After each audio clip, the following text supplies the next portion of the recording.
Iowa Senator Chuck Grassley has released documents that he says contradict testimony from former FBI Director Christopher Wray. In 2023, the FBI internally drafted what's now called the Richmond Memo.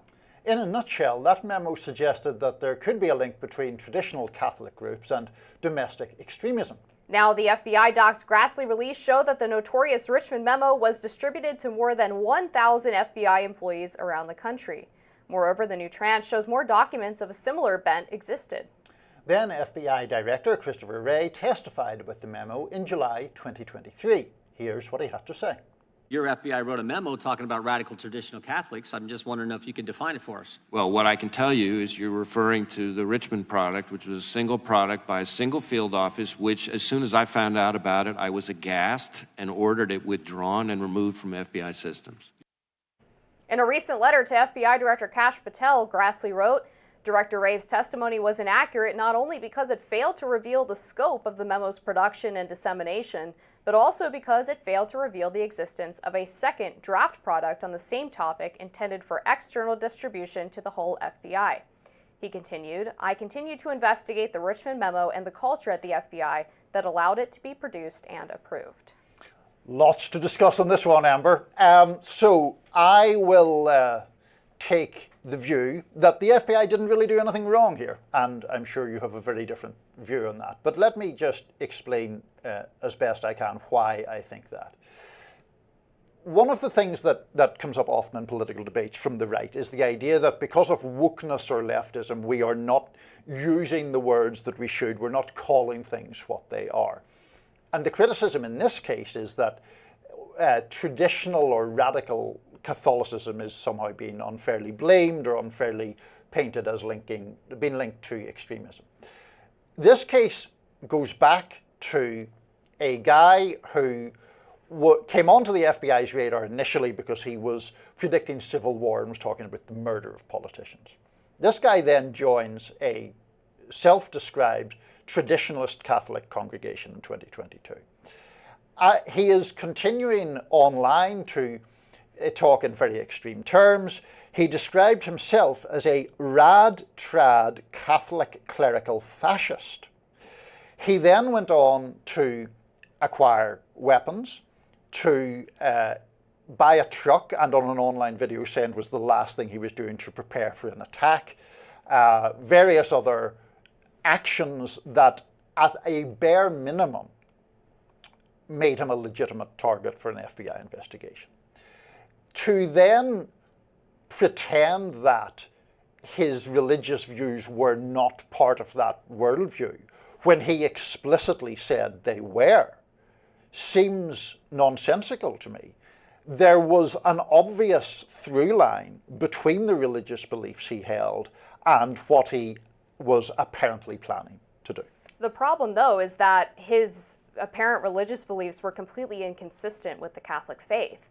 Traditional Catholicism doesn't call for any of those things. It obviously rejects violence of all forms, calls for peacemaking, calls for treating people equally and with love. So he intentionally manipulated Catholic teaching in order to try to justify his views. The FBI then decided that because he identified as Catholic, that there must be some broader extremist movement broiling within traditional Catholic churches, particularly with people who attend traditional Latin Mass, and suggested that rather than just investigate the people who were around this guy, that they would actually try to develop sources within traditional Latin Masses to go to traditional Catholic churches because they believed that other extremists could crop up out of this movement. And I think you would agree, Niall, that the over-policing of Muslims post 9/11, where it was assumed that because the attackers on 9/11 held radical Islamist views and in that sense manipulated their religion to cause this attack that took many American lives, that the FBI had to have an outsized focus on mosques or going to traditional Islamic centers in the United States. I really view this as much of the same, where there was this unnecessary expansion of an effort to root out legitimate extremists by connecting it to religion. And obviously in this country we have freedom of religion. There is nothing in a traditional Latin Mass that would provoke someone to want to commit an attack like the one that this guy was planning. I know, I've been to many of them. So on the issue of Islam and post 9/11, you're actually, I think, you believe that I have more of a problem with some of the law enforcement actions in that. I don't actually have as big a problem with it as perhaps you might think I do. Now, when people are actually being set up, that's a different question. But to my mind, if someone is adhering to religious beliefs and is using those religious beliefs as a pretext for acts of violence, I do think that the FBI has a legitimate reason to investigate those, irrespective of whether they are Muslim or Christian or any other religion.